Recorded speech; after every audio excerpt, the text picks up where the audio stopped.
यदा यदा हि धर्मस्य ग्लानिर्भवति भारत।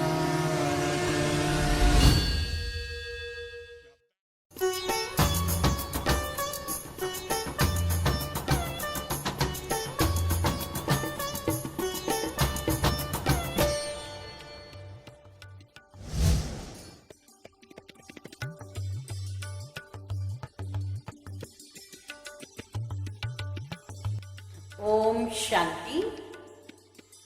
वैसे तो लौकिक दृष्टि से कहा जाता है, ज्योति से ज्योति जगाते चलो, प्रेम की गंगा बहाते चलो। वास्तव में परमपिता परमात्मा वर्तमान समय पर हम सब मनुष्यात्माओं को ज्ञान भी दे रहे हैं और प्यार भी दे रहे हैं। तो वर्तमान समय पर सारे विश्व की मनुष्यात्माओं को ज्ञान की भी जरूरत है और प्यार की भी जरूरत है। तो इसी की ही यादगार हम वर्तमान समय पर मनाते आ रहे हैं। तो आज भी हम मना रहे हैं कि किस प्रकार से सभी मनुष्यात्माएं अज्ञान अंधकार के वशीभूत हो गए हैं। उन अज्ञान अंधकार में फंसे हुए आत्माओं को परमपिता परमात्मा निराकार ज्योतिर्बिंदु स्वरूप वर्तमान समय पिताश्री प्रजापिता ब्रह्मा के शरीर का आधार लेकर हमें सत्य सहज ज्ञान एवं राजयोग की शिक्षाएं दे रहे हैं। तो 1936 से लेकर के ये ज्ञान हमें प्राप्त होता आ रहा है। परंतु इस ज्ञान के साथ साथ हमें आज विशेष रूप से ये समझना जरूरी है कि दीपावली हर साल जो मनाई जाती है तो उसका आध्यात्मिक रहस्य क्या है, उसके पीछे क्या वास्तविक राज है। तो उसको जानकर यदि हम मनाएंगे तो तभी हम वास्तव में अपने जीवन में सच्ची दीपावली मनाने जैसा होगा। तो वैसे देखिए, पहले अश्विनी मास चल रहा है वर्तमान समय पर। तो अश्विनी मास के 13वें दिन धनत्रयोदशी आता है। धनत्रयोदशी अर्थात धन्वंतरी जयंती। धन्वंतरी जो हर्बल वैद्य, जो पुराने जमाने के पुरातन वैद्य थे, तो उनको धन्वंतरी कहा जाता है। तो वो धन्वंतरी विद्या के द्वारा उसने सारे विश्व को, विशेष भारतवर्ष को अपने तंदुरुस्ती के बारे में ज्ञान सर्व मनुष्यात्माओं को देने का प्रयास किया। परंतु वास्तव में धन्वंतरी विद्या एक आयुर्वेदिक विद्या है। इसको जिन्होंने जाना तो वो अपने जीवन में अप्लाई किए और दूसरों को भी इस विद्या के द्वारा जो अपने दवाई वगैरह वैद्य के रूप में देने शुरू किए, तो उसके आधार से मनुष्यात्माओं की तबीयत सुधरता जा रहा था। तो वर्तमान समय पर तो ये आयुर्वेदिक दवाई का इतना महत्व नहीं रहा, फिर से वो प्रादुर्भाव होता जा रहा है। परंतु ज्यादा करके एलोपैथी, होम्योपैथी इत्यादि जो दवाइयां हैं उसके प्रति मनुष्य आकर्षित है। परंतु वास्तव में ये जो भी दवाइयां हैं, इन सबसे ज्यादा विशेष दवा परमपिता परमात्मा हमें वर्तमान समय पर आकर के दे रहे हैं, वो है ज्ञान अमृत की विद्या। ज्ञान अमृत पिलाकर हम सर्व मनुष्यात्माओं को केवल तन को तंदुरुस्त करने की बात नहीं है, मन को तंदुरुस्त करना अति आवश्यक है। जब हम अपने मन को दुरुस्त करते हैं तो तन भी ऑटोमेटिकली तंदुरुस्त बन जाता है। तो ये ज्ञान वर्तमान समय पर परमपिता परमात्मा आकर के दे रहे हैं।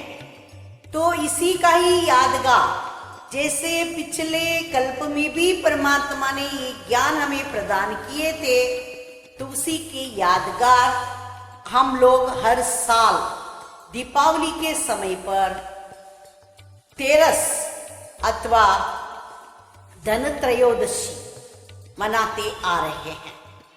तो उसी प्रकार से हम ये त्योहार मनाने के साथ साथ दूसरे दिन जो नरक चतुर्दशी मनाया जाता है, नरक चतुर्दशी के साथ साथ कभी कभी लक्ष्मी पूजन भी किया जाता है। तो वास्तव में इसका अर्थ यह है कि नरकासुर का वध महान शक्तियों ने, शिव शक्तियों ने कल्प पहले भी किए थे। उसी का ही यादगार हम नरक चतुर्दशी के रूप में मनाते आ रहे हैं।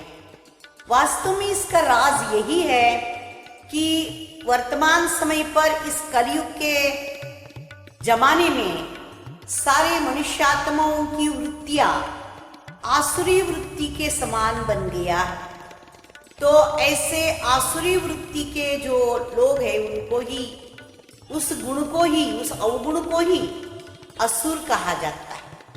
ऐसे नरकासुर का वध किया, तो नरकासुर का वध के यादगार नरक चतुर्दशी के रूप में मनाया जा रहा है।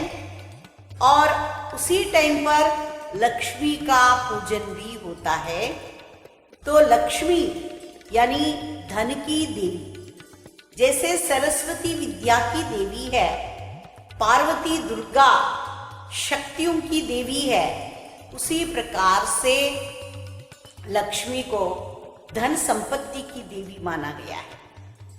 तो वैसे मनुष्य समझता है हेल्थ इज वेल्थ कहा गया है, परंतु वर्तमान समय ऐसे जमाना आ गया है कि वेल्थ इज हेल्थ हो गया है।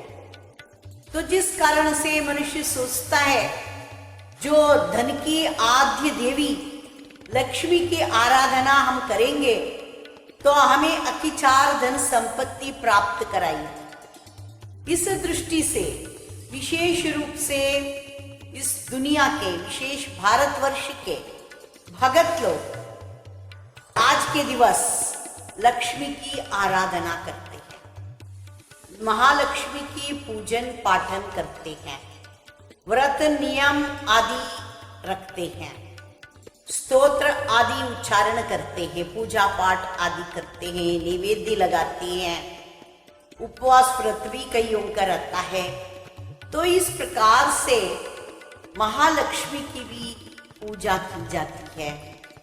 वास्तव में इसका अर्थ यही है, जब हम हमारे अंदर के आसुरी गुणों को हम भस्म करते हैं, विनाश कर डालते हैं, तभी हम ही स्वयं श्री लक्ष्मी, श्री नारायण के समान अपने जीवन को दैवत्व की ओर ले जाते हैं। यानी गीता में भी ये बात कही गई है, नर ऐसे कर्म करे जिससे श्री नारायण कहलाए, नारी ऐसे कर्म करे जिससे श्री लक्ष्मी कहलाए। ऐसे हम अपने जीवन को श्री लक्ष्मी, श्री नारायण के समान बना सकते। ये ज्ञान वर्तमान समय पर परमात्मा प्रजापिता ब्रह्मा कुमारी ईश्वरी विश्वविद्यालय, जो यह एक अंतरराष्ट्रीय आध्यात्मिक संस्था है, इसका मुख्यालय राजस्थान माउंट आबू में है। तो सारे विश्वाद्यंत अनेक शाखाएं उपशाखाओं के द्वारा अपना कार्य करता आ रहा है। लाखों के अंदाज में लोगों को इसका लाभ प्राप्त कराते आ रहे हैं। ऐसे इस ईश्वरीय विश्वविद्यालय के माध्यम पिताश्री प्रजापिता ब्रह्मा के द्वारा जो परमात्मा का सत्य ज्ञान मिल रहा है, उसके आधार से हम समझ सकते हैं। तो वर्तमान समय पर जो 15वां दिन में अमावस्या जो आता है, पहले तेरस हो गया, बाद में नरक चतुर्दशी हो गया, उसके बाद जो अमावस्या अर्थात अज्ञान अंधकार की निशानी है। केवल अमावस्या के दिन ही अंधकार है ऐसी बात नहीं है। वर्तमान समय पर सारे विश्व में, केवल भारतवर्ष में ही नहीं, सारे विश्व में चारों ओर अज्ञान अंधकार छाया हुआ है। इस अज्ञान अंधकार की निशानी है अमावस्या का दिवस। तो ऐसे अज्ञान अंधकार अमावस्या को परमपिता परमात्मा अपने ज्ञान की रोशनी के द्वारा दूर करा करके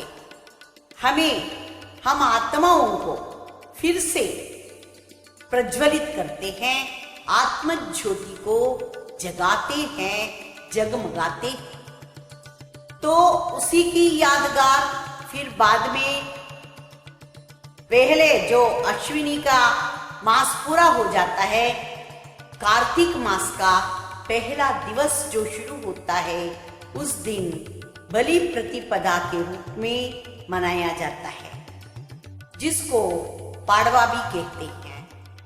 तो ऐसे बलि प्रतिपदा अथवा पाड़वा जो भी हम मनाते हैं, तो उसका भी अर्थ यही है कि वास्तव में बलि चक्रवर्ती जो था तो महा दानशूर था। तो उसी प्रकार से वो दानशूर होने के कारण से वामन अवतार में परमात्मा आकर के तो उससे 3 पैर पृथ्वी मांगे। तो वो दानशूर होने के कारण से उसने हाँ कह दिया।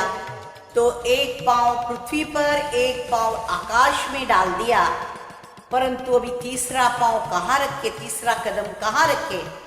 तो परमात्मा बलि ने कहा कि आप मेरे सिर पर रख दीजिए। तो जब उसके सिर पर पांव रखा तो वो फिर पूरा पाताल में चला गया, यानी मुक्ति, जीवन मुक्ति को प्राप्त किया।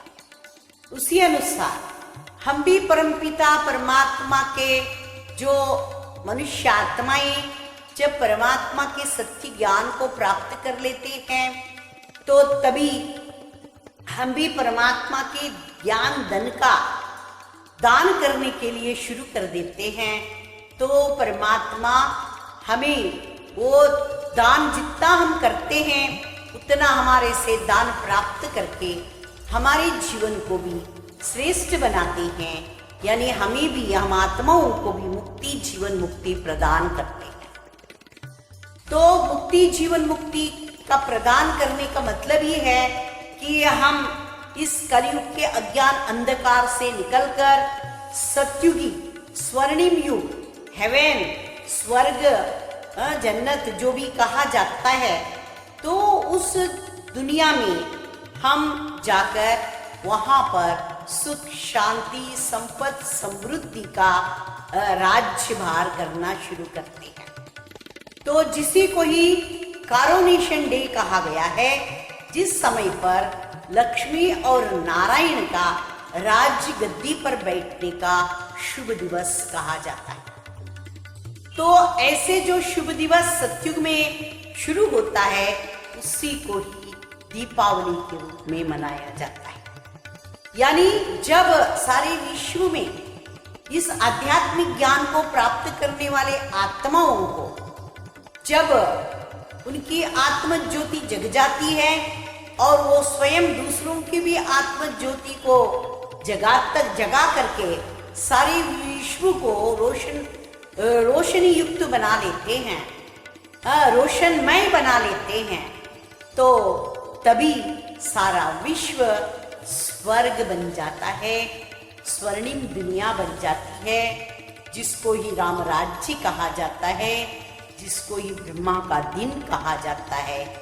तो ऐसे विशेष दिन का यादगार हम वर्तमान समय पर हम दीपावली के रूप में मना रहे हैं।